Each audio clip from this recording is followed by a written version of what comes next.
Hello, nako, magandang Webes sa inyong lahat ha. So nung huli nating Spokes Hour, ang ating pinag-usapan ano ba maging pagkakaiba kung manalo ang Trump o manalo ang Harris. At ngayong panalo na ang Trump, ang pag-usapan naman natin, ano ngayon talaga ang ibig sabihin nito? Sino ang mga nanalo? Sino ang mga talo sa Pilipinas sa pagka-presidente ni Trump? Well, syempre, ang unang tanong ko, ang una kong sasabihin, syempre, congratulations kay President-elect Donald Trump. Nagkaroon ako ng pagkakataon na ma-meet itong si President Trump nung nagkaroon ng ASEAN na summit sa Manila. No? So, nagkaroon kami ng bilateral with Trump. Tapos, kung naalala niyo yung bonggang-bonggang reception, no? Was the second time I was able to interact with President Trump. No? At ang nakita ko talaga, doon sa usapan ng dalawang presidente, si President Trump at saka si Presidente Duterte, ay mukhang BFF material sila. Sandali lang naman talaga yung mga pag-uusap nila, pero alam mo, parehong frat boys eh. So parehong nagkaintindihan yung dalawa eh. No? Talagang on first name basis sila at saka mukhang kuha nila yung kiliti. So syempre, ang una-una kong sasabihin na panalo sa pagkapanalo ni Trump ay si dating presidente Rodrigo Roa Duterte. Mantakin nyo, si Presidente Duterte nangampanya pa para kay Trump. Wala siyang pakialam kung magalit si Biden. No? Alam niyo naman, talagang si Presidente Duterte, hindi yan malapit sa mga Democrats. Minura nga niya si Obama, di ba? Dahil kung ano-anong sinasabi ni Obama tungkol sa kanyang human rights records. No? At minura niya. No? At mula noon, sarado na ang pag-iisip niya sa mga Democrats. Kaya naman, pagamat ang daming binato kay Trump, mga criminal cases, ang daming mga pagbibintang, walang pakialam ang Presidente Duterte, at ang sinabi niya, ikakampanya ko pa si Donald Trump sa mga Pilipino sa Amerika. At yan naman ang ginawa niya, no? Nanawagan siya sa mga Bisaya sa Amerika na iboto ang Trump.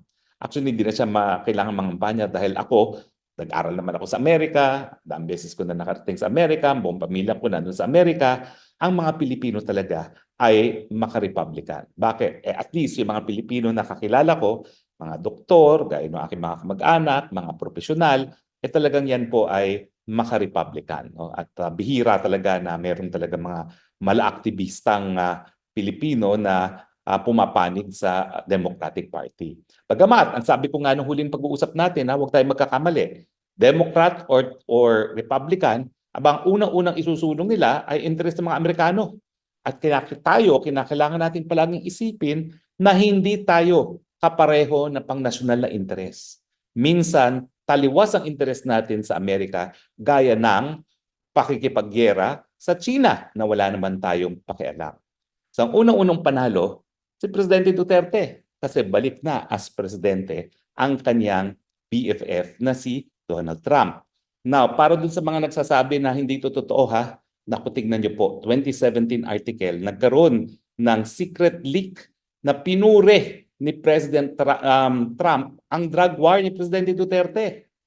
Hindi po yan gagawin ng Biden administration o ni Kamala Harris. No? Pero pinuli talaga yan ni President Trump, unang-una. Pangalawa, nung ako'y nanungkulan pa kay Presidente Duterte, humingi pa ng saklolo si Donald Trump. Well, pwede ko lang sabihin niya kasi nailabas na rin yan sa balita, no? Na ginamit niyang tulay itong si dating Presidente Duterte para dun sa leader ng North Korea. Dahil alam niyo naman, mainit talaga palagi ang usapin ng North and South Korea dahil may nuclear weapons ng North Korea na palagi binabantaan ng South Korea at ang Japan.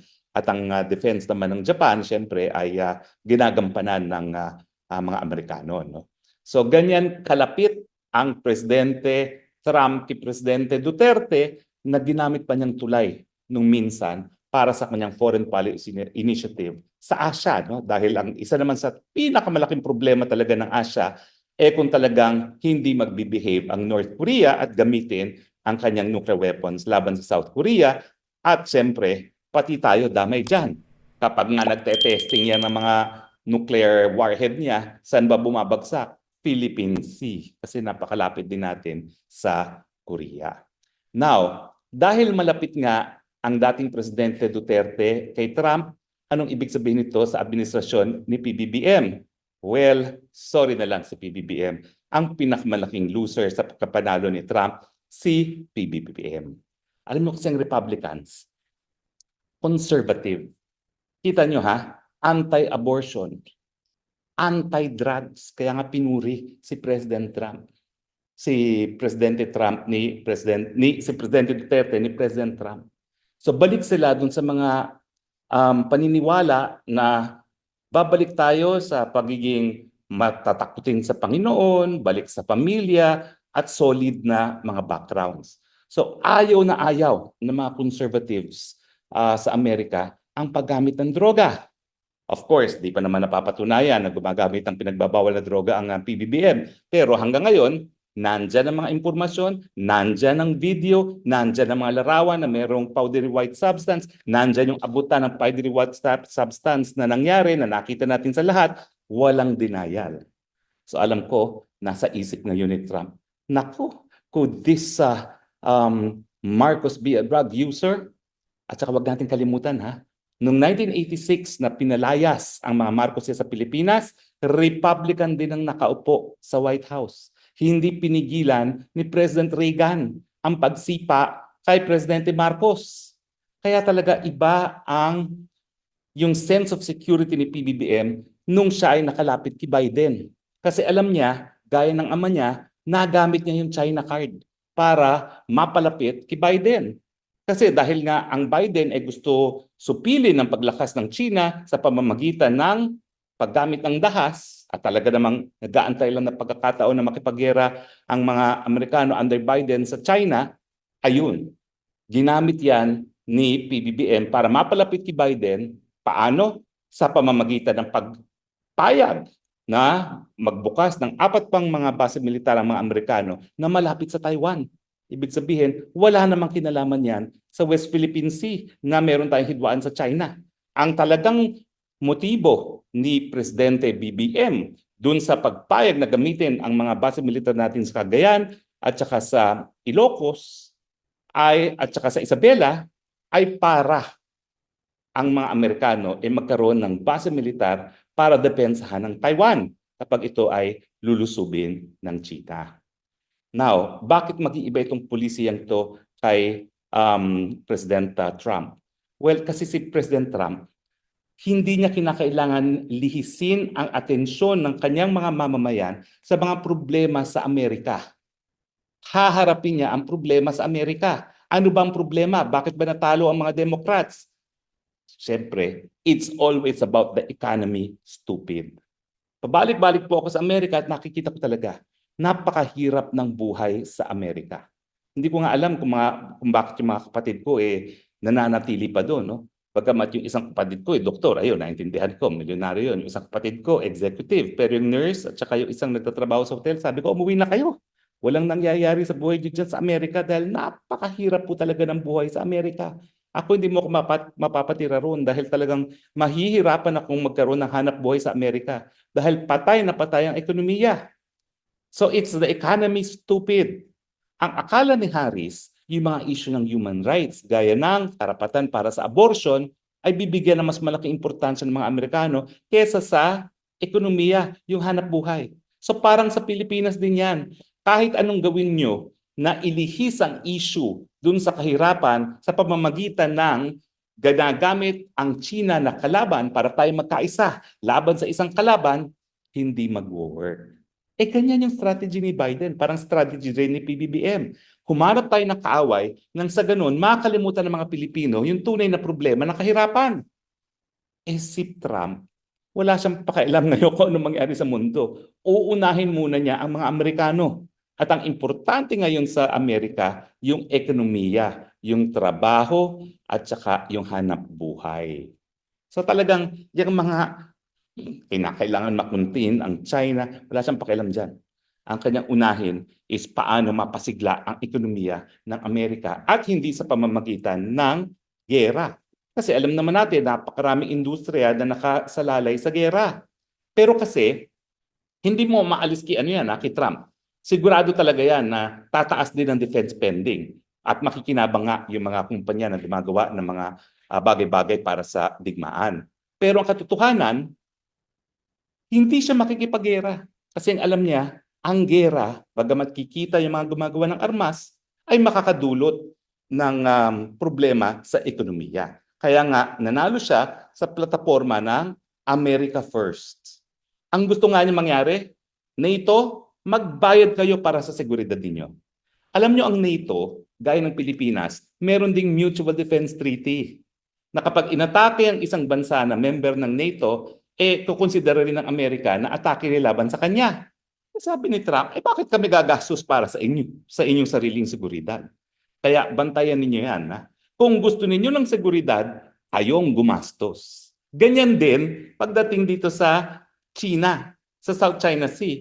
Paano pakialam ko sa Pilipinas kung meron tayong Mutual Defense Treaty dyan? Anong pakinabang ko kung makikipaggera ako sa China dyan? Wala naman. Kung gusto mo makipaggera sa China, hindi makipaggera ka, pero wala akong pakialam dahil ako American first. Kaya nawala ang pinakamalaking alas ni PBBM sa suporta ng Amerika. Yung paniniwala na importante ang Pilipinas dahil kinakailangan maghanda para sa gera laban sa China. Ang sabi ngayon ni Trump, pakialam ko sa inyo. Unahin ko muna yung ekonomiya ko dito sa bayan ko. Unahin ko muna yung mga kababayan ko. Kayo magbayad sa sarili nyong seguridad. So, sorry, PBBM at ang kanyang pamilya at ang mga cronies, nawala ang pinakamalakas na selling point ninyo sa Amerika. At huwag niyong kakalimutan, yung pagkakaibigan ni Presidente Duterte at Presidente Trump na kapag patuloy niyong ginipit ang mga Duterte, ano sa tingin niyo ang gagawin ng kaibigan? Diba? Lalong-lalo na pinuri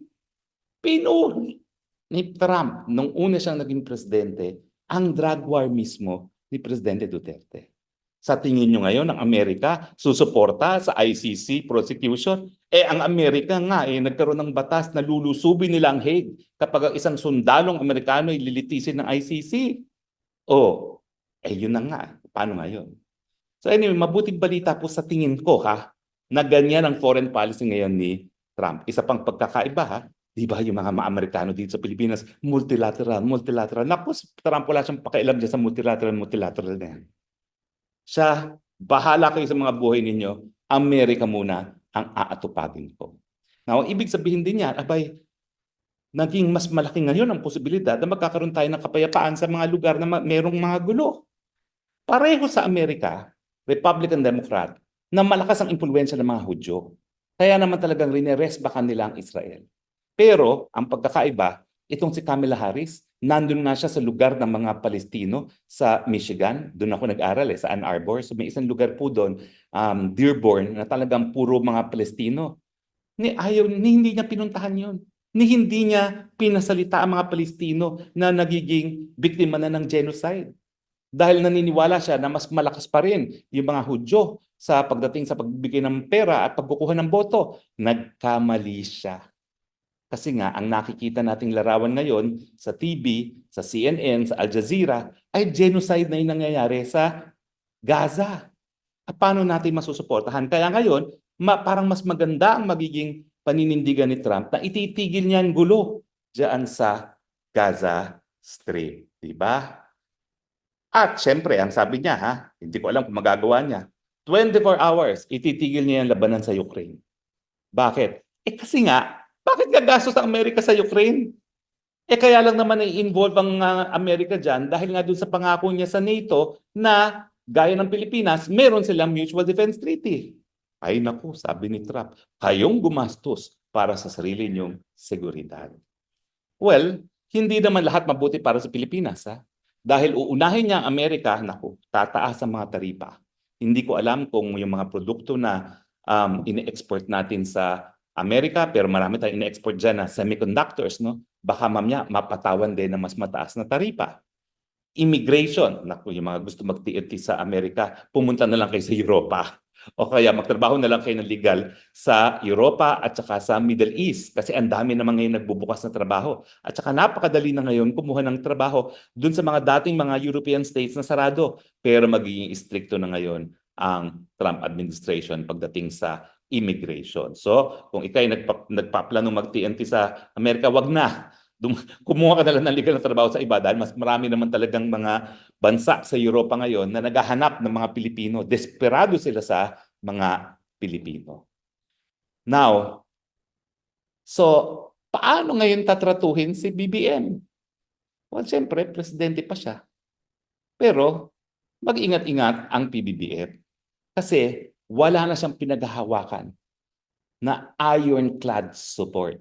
Nakita ko yung ambassador ng Amerika na hindi raw magbabago ang ironclad support. Taku, bola yan. Pinababayad nga niyang NATO para sa kanilang seguridad. Nasaan ngayon ang ironclad support, no? Kinakailangan pakita ni PBBM na beyond yung silbi ng Pilipinas kapag nagkagera sa China, meron pa ring silbi ang Pilipinas sa Amerika. At tingin ko, magagawa lang niya yan pag pinakita niya na napakagandang merkado ng Pilipinas at ang Pilipinas magiging instrumento para yung mga negosyante na nais magkaroon ng negosyo sa Pilipinas, lalong-lalo na sa Asia, ay makakapasok sa Asia. So yun ang dapat maging strategiya niya. Kalimutan na niya yung West Philippines Sea, mga ngawa-ngawa nila Tariela, ganyan-ganyan. Wala na yan kay Trump.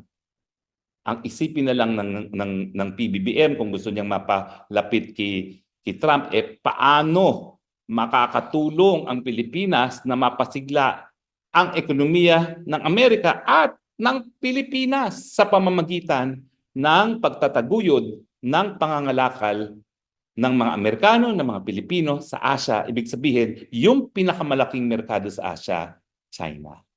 So China pa rin ang focus, pero ang selling point natin, paano natin matutulungan ang mga Amerikanong manggagawa na magkaroon ng mas mataas na kabuhayan para sa merkado ng Asia. Kasama dyan ang merkado ng China. Di ba? Well, alam nyo, maligaya ako. Hindi ko akalaing sa talambuhay ko na ako ay susuporta kay Trump. Pero ngayon lang talaga ako sumuporta sa Republican. Kasi at least ngayon, naibsan yung banta na makakaladkad tayo sa isang gera na wala tayong kinalaman. Ang una kong inaasahan na gagawin ni Trump, pakikinggan niya yung reklamo ng mga Ruso at ng China at tatanggalin yung intermediate range missiles na naging dahilan kung bakit kamuntik na magkaroon ng nuclear war sa panig ng Amerika at ng Russia nung panahon ni John F. Kennedy. Ayan na naman, Democrat si John F. Kennedy, yun yung kamuntik ng magkagera. Hindi ko maintindihan kung bakit ang mga Democrats, sila yung liberal, sila yung mga woke, sila yung mga human rights pero sila yung mahilig sa gera. At yun na nga sa kaysayan po ng Amerika yung mga Democrats ang nais magkaroon ng mga alipin, slaves. At yung mga Republicans ang tumutol doon sa mga pagkakaroon ng alipin. Baliktad. Ngayon kasi ina-associate natin yung mga Republicans sa mga mayayaman na puti. Pero dito sa eleksyon nito, napakita natin na lahat ng kulay, itim, Latino, Asyano, bumoto kay Trump. Dahilan kung bakit hindi lang siya nanalo sa electoral votes, nanalo rin siya sa popular votes. So sa akin mga kababayan, good news ang pagkapanalo ni Trump para sa Pilipinas, pero sorry na lang sa PBBM. Kinakailangan mag-double time siya kung siya ay mapapansin ni Trump. Pero make no mistake about it, tatanaw na utang na loob si Trump, si dating Presidente Duterte na nangampanya para sa kanya at alam niya na ang anak ng kanyang kaibigan na Duterte ay vice-presidente na ngayon tinitira ng mga kaalyado ni BBM na naging napakalapit kay Biden at kay Harris. Bahala na kayo mag-add ng 1+1. Agree ba kayo o hindi? Magkomento lang po kayo Pero napakaganda ng talakayan natin ngayon. Pasensya na kayo. Excited ako at hindi ko talaga akalain na maging excited ako sa pagkapanalo ng isang Republican sa buong buhay ko. Pero dahil nga ang pinaka-importante karapatan mabuhay sa pamamagitan ng pag-iibsan ng banta ng gera, natutuwa po ako na nandyan po ang Trump bilang susunod na presidente ng Estados Unidos. Maraming salamat po sa inyong patuloy na pagtangkilik At gaya ng aking palaging sinasabi, Pilipinas, dahil ikaw lang ang aking bansa, ikaw lang ang bansang aking mamahalin. Mabuhay po kayo at magandang araw po sa inyong lahat. Bye!